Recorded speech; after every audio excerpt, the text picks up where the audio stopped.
This is the Roots and All podcast, and I'm your host, Sarah Wilson. Join me as I talk about all aspects of gardening with some of the top horticulturists from around the world. Hello and welcome to this episode of the podcast. I'm delighted to be joined by Paul Spracklin, the author of The Dry Exotic Garden. Paul's deep passion for exotic plants and his expertise in creating stunning drought-tolerant landscapes is evident as we discuss his book, The Dry Exotic Garden, and the thrills and the challenges of gardening with plants that are adapted for tough conditions. I came into gardening from a strange kind of oblique angle. I'd always been interested in houseplants, and I'd had a selection of various things that I'd been toting around various flats that I'd lived in. But I can pin it down summer 1985. We bought a place, a flat, an upstairs flat that had half a garden, which is the first time that I had outside space of my own. And I'd had this Fatsia japonica that I'd been torturing in various dusty corners for some while. And so I thought, I'll plant it outside and see what happens, not really knowing or understanding what would happen. And of course it thrived. And that set off a small thing in the back of my head. What else can I plant outside that looks like a house plant? So that got me on the road to exotic gardening. Then, after a few years and a few houses further on, it occurred to me that rather than trying to do this kind of sorcerer's apprentice to keep everything fully turgid and watered, maybe I should be looking for plants that would handle our dry climate here, because where I live, on near the coast, coastal Essex, the coastal strip of Essex is the driest part of England. We would get perhaps 50 to 52 centimetres of rain in a year, which isn't really very much. So trying to grow bananas, and especially tree ferns, you spend an awful lot of time and money, because, watering, if you're on a metre, it does add several £100 to your annual bill. So anyway, I started to look at cacti and succulents. And so that landed me pretty much where I am now, except 30 years on, a lot of experiments and experience later. So that's about it, really. Excellent. So, you've written a book called The Dry Exotic Garden, and it's about xeriscaping. And I don't know if everybody listening will actually understand what that is. So could you explain that term? The term xeriscaping, when you break it down, it kind of makes sense. There's a portmanteau of a couple of different terms. It combines the word landscaping and prefixes it with xeric, which is dry. So it's essentially landscaping in a dry climate, or a landscaping in such a way to mitigate being in a dry climate. And one of the chief ways you can achieve that is through plant choice. So that's essentially the kicking off point for the book. It's a bit of a tangent, but I quite often like to ask this question because your book has got a lot of examples from your garden and other people's private gardens. And it kind of got me thinking, are there any particularly good xeriscapes in the UK that are public that people could go and visit? And I'm suspecting that they're probably tending to be in things like botanic gardens, but are there any others? Not so much in botanic gardens, actually. I think probably the best xeriscaping on the biggest scale would be at the old vicarage at East Ruston. They have an area that I think is about 1.5 acres, which is big space, and it's completely devoted to, they call it the desert wash, and it's completely devoted to xeriscaping. It's another dry area of the country, that little coastal bit of Norfolk. Plus their soil also exacerbates that. They've got a very gravelly, flinty soil. They've been growing drought-tolerant plants, exotic plants, yuccas and molinas and agaves and all these kind of wonderful things for as long as anybody, really, but on this fantastically big scale. And so if you need or want to be inspired in this style of gardening, then really that's the place to go, because they've done a fantastic job. And you mentioned the key word there, dry, and obviously they've got suitable soil. I think the received wisdom is that wet is the nemesis of cacti and succulents more than cold. And is that always the case? To a large extent, yes. It's taken me a long time to find a portfolio of plants that can put up with my winters without any protection, which is the way I go forward at the moment. Every now and then a winter will come along and damage something that I thought was okay. But if you're prepared to protect plants and keep the wet away from them, then really that opens up not only the range of plants that you can grow, but also where it's possible to do it. There's a guy called Joel Robinson who was for some years growing cacti and succulents outside, way up on the wet side of the Pennines. And he would just put these rain shelters up and keep the plants as dry as he could for the winter. So by doing that, it really does open up growing drought-tolerant plants to wetter regions. So thinking about the structures, I guess there's two ways that wet can get to a plant. So that's either via the roots or over the top through rain or snow. And would you say it's more important to protect the kind of crown of the plant, the top of it, than it is to worry about soil amendments and making sure there's good drainage? Or is it a combination of the two? I think it's a combination of the two, really. I think if you're growing cacti and succulents, then one of the number one things that you should do is amend the soil and give them good drainage.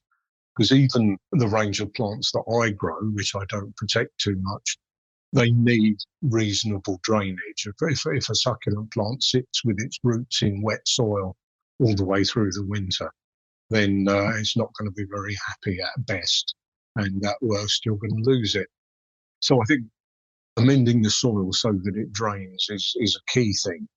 But also, not that many of the succulent plants that I grow are too happy with snow in the crown. So a physical protection to prevent snow from falling into the plant is also an important thing. I mean, again, I've got to a stage now where I'm trying to find the plants that will put up with the snow. But do I get as much snow as other regions? Probably not.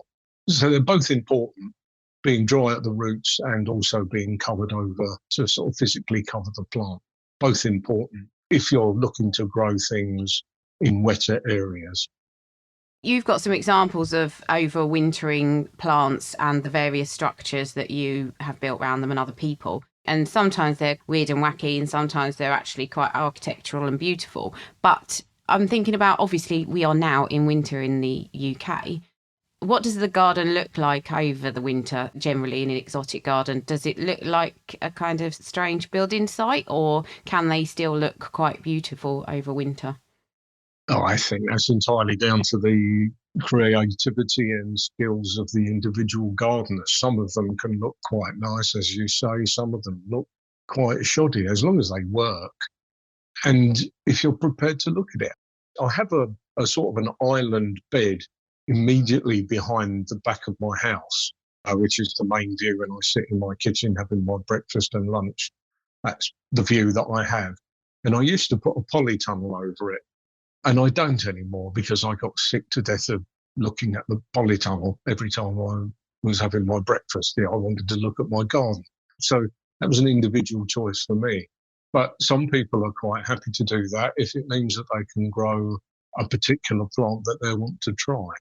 But it also depends where exactly it is in relation to the rest of the garden. If the space that you're covering is somewhere that you don't of necessity look at all the time, then perhaps it's not quite so important how neat it is. No.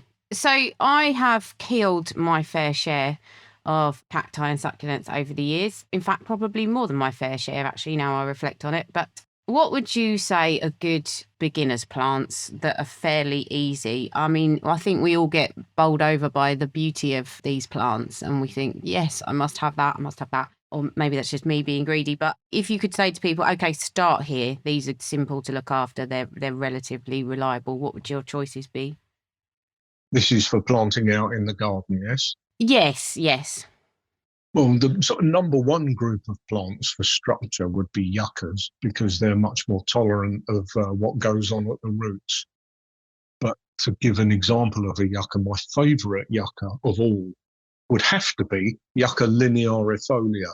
It's an absolutely gorgeous plant from the northeast of Mexico, and it's one that I've seen in habitat several times in various places.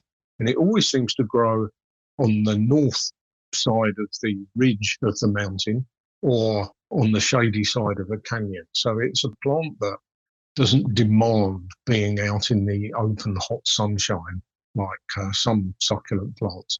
It's also a lot more tolerant of moisture at the roots. So that would be my number one yucca to try and grow. My number one favourite agave to grow, if you have the space for it, because most of the ones I like are big ones, would be agave ovatifolia. It's proving to be very hard, very moisture tolerant. Even in winter, it seems to enjoy having rainfall. Most of the best specimens I've seen of it have been in much wetter areas than my plants, and they grow much more quickly as well. So that would be my recommendation for an agave. I would recommend people to dive into the genus of Nolina, because there are some fantastic sculptural plants. Not that many gardeners know about Nolinas, but I think they're brilliant things. And I think the hardiest one, and the one that can be grown, I think, anywhere in the country, hardiest or most wet tolerant one, is Nolina hibernica, which has a lot to commend it. But my favourite is Nolina nelsoni. That has something special. It has very rigid leaves, and you end up with something that looks like a giant silver starburst in the garden. It's easily the match of any yucca for just an impact in the garden. It's a fabulous thing. How much further do you want to? I mean, there's yeah, lots. I expect you could go on forever. Yeah. Yes, absolutely. Well, no, I think if anyone wants to know any more, they need to get the book, obviously. Absolutely. Go Absolutely. get the book. It's full of really good examples. And there were some in there that I just thought, oh, God, I love those. There were two spectacular ones that really stood out to me. The first one is aloe polyphylla, which I have purchased in the past and killed. But whenever I see it, I just fall in love with it. I think, oh, I must have that. But yeah, is that easy to grow? I absolutely struggle with that. I've lost count of how many I've killed. I'm trying again. I have two more growing. One of them, surprisingly, seems to be doing okay. So I'm told the trick is to never look at it.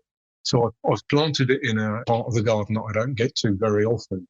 So I rarely look at it. But I sneak a sideways glance every now and then. And it seems to be doing okay, so fingers crossed. But yes, what a plant. Fantastic. Yeah, it is. And the other one that really jumped out at me, and I'm going to pronounce this wrong, I suspect, is Yucca queretoroensis. Yeah, that's easy when you break it down, actually. It comes from the state of Querétaro. So it's Yucca queretoroensis. And that is unfeasibly beautiful. Of the plants that I've seen growing in habitat in Mexico, that I think is the most beautiful in its setting, because it lives in sheer-sided canyons, which are absolutely scary. Ordinarily, most of the canyons that it inhabits, you can't get to because they're too steep. But there's a couple that they've discovered that they're rich in ore, and they've made mines down in the bottom of the canyon. They've cut roads into the side of the canyon. And just in these two places, there are populations of it that are quite accessible. So it's possible, as long as you've got a strong nerve, because these roads are really scary. I had terrible vertigo and I was petrified. I wouldn't consider driving, but there are braver souls than me behind the wheels. Anyway, just an absolutely beautiful thing. If you catch that with low sunlight, so that the sun catches the side of the dome of foliage, it is just utterly beautiful.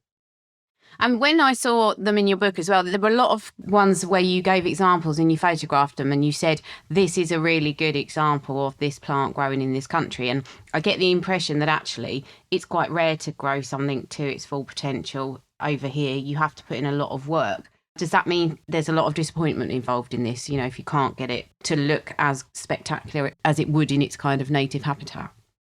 I think actually what I would have meant by saying that is that there's an awful lot of these that just haven't been growing, so they haven't reached their full potential yet, just because they've only been available for a short while, or people haven't grown them outside for a short while. And as plants get older and more established, then they can deal with the elements a little bit better. But yes, I mean, there are always disappointments. I mean, every winter is different.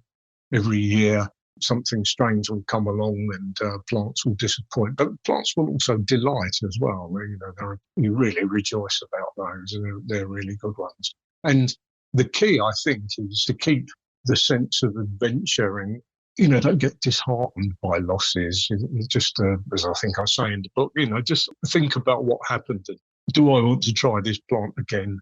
Where could I grow it that would be different? Or should I protect it? Or is there something I could have done to prevent that being damaged? But if not, there's plenty more things to grow.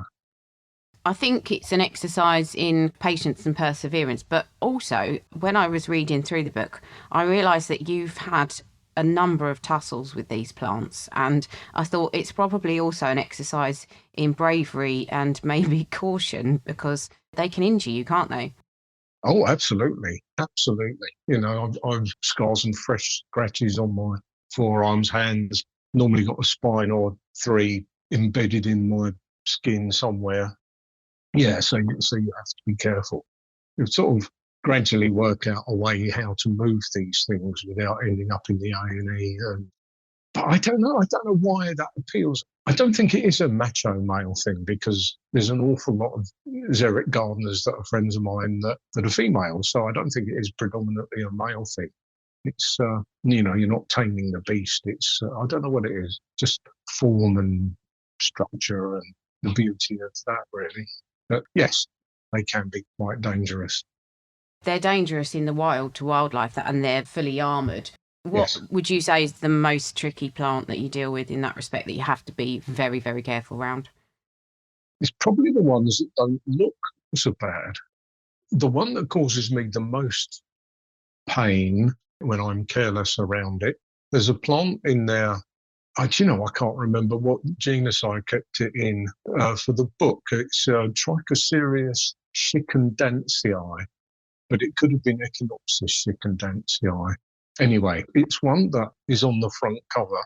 It sprawls around the ground like a strange group of mating snakes or a Medusa head, whatever your imagination conjures up. And it doesn't have big, wicked-looking spines. It just has lots of short spines. So it's easy to overlook it, I think. Those little spines detach and become embedded in your skin, and it can be really quite painful for quite a long time. I'm talking weeks, not days, if you get those little spines in, because you just can't see them, and it's next to impossible to get them out. I think shaving the skin is one thing that maybe helps, but it's not good. But I have a little story about being hurt by a cactus. Was the big Trichocereus tashekii that's on the front of the south wall of my house. That's been there a long time. A few years ago, we decided we'd have the walls covered in cladding. And so we had scaffolding erected around the house so that we could access the walls easily, and mentioned to the scaffolders that, they ought to be extremely careful for 2 reasons. One, that it would hurt. And the second was that it was probably the only one like it, or certainly the biggest example growing outside in this country. Now, scaffolders, I believe, are one of the toughest types of human on the planet. They're extremely hard guys. And these fellas, they did very well. They built a little cradle around the cactus, and one of them got a bit complacent and he walked backwards into the cactus and pricked himself all down his forearm. And he was actually off work for about a week. So I take that as indicative of the level of poison that these things have got in their spines. To actually injure a scaffolder enough for him to be off work for a week was quite something. Wow. Maybe we're not exploring the potential of these things as security. Yeah, that would work. Have them underneath your windows. It would certainly do a good job. Thank you very much to Paul for speaking about his amazing work, and thanks to you for listening. If you like this episode, I recommend checking out episode 132, The Jungle Garden, and episode 146, Seeking Rare Plants. You can download or listen to the podcast direct from the website rootsandall.co.uk. Please also check out my Patreon, where you can make a one-off donation or take out a monthly subscription to help support the podcast. Because if you enjoy the show, please help it continue. I also have a GoFundMe where you can make a one-off donation. Even a one-off donation of £1 helps, and I'll be really grateful for your support. So please go to Patreon or GoFundMe and search for Roots and All Podcast.